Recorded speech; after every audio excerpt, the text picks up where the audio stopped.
আশ্রমে বেড়াতে গিয়েছিলাম পিসিমা, পিসামশাই এবং আমার বোনকে সাথে নিয়ে।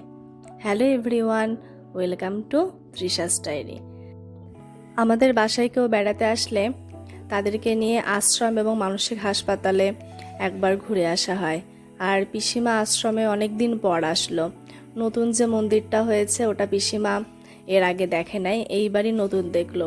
পিসিমার তো দেখে খুবই ভালো লেগেছে।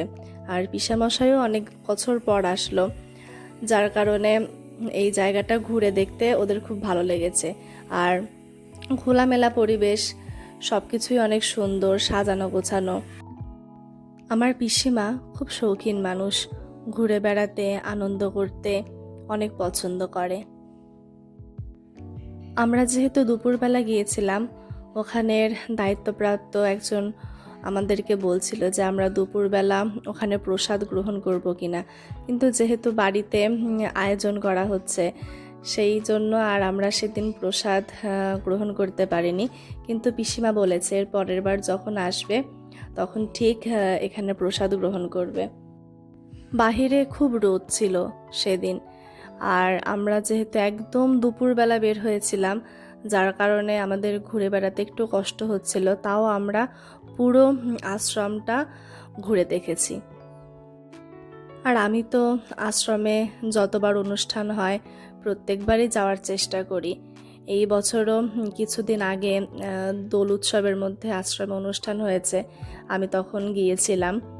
তো আমার মাঝে মাঝেই এখানে আসা হয়। আমি যে পিসিমাদের সাথে আসব এরকম কোনো পরিকল্পনা ছিল না। পিসিমারাও সকালবেলা হুট করে সিদ্ধান্ত নিয়েছে যে আশ্রমে যাবে, ঘুরে দেখবে। আমার যেহেতু রাতে শ্বাসকষ্ট হচ্ছিল, আমি অসুস্থই ছিলাম, তারপরেও ভাবলাম যে ওরা আসছে, আমি যদি একটু সময় দেই তাহলে আমারও ভালো লাগবে। আর এই সময়টা তো আমি আর ফিরে পাবো না, কারণ আমার কাছে প্রত্যেকটা মুহূর্তই অনেক মূল্যবান। এই সময়গুলো চলে গেলে পরে আফসোস হবে, তাই জন্যে নিজেকে এই মুহূর্তগুলোর অংশ করে রাখতে আমার নিজেরও অনেক বেশি ভালো লাগে। তারপরে সবার শেষে আমরা অনুকূল ঠাকুরের মূল যে আশ্রমের মন্দির সেখানে গিয়েছিলাম। ওখানে একজন আমাদেরকে প্রসাদ দিচ্ছিল, পিসিমা সেটাই আমার আর বোনের জন্য কিছু রেখে দিয়েছিল, আমরা যাওয়ার পর সেটা আমাদেরকে দিয়েছিল। আর মন্দিরে আমরা বেশ অনেকক্ষণ বসেছিলাম, খুব ভালো লাগছিল। আর ওখানে একজন লোক ছিল, ওনার সাথে পিসেমশাই কথা বলছিল। আমরা যেহেতু একটু বেলা করে বাসা থেকে বের হয়েছিলাম, সেহেতু আমাদের ঘুরতে ঘুরতে অনেক দেরি হয়ে গেছিল।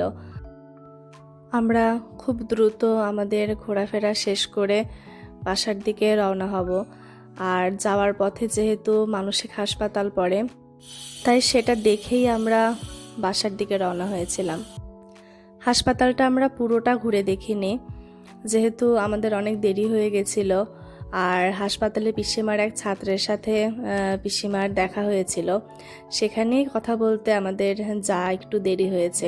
তারপর আমরা শহরে কিছু কাজ করে বাসার দিকে রওনা দিয়েছিলাম।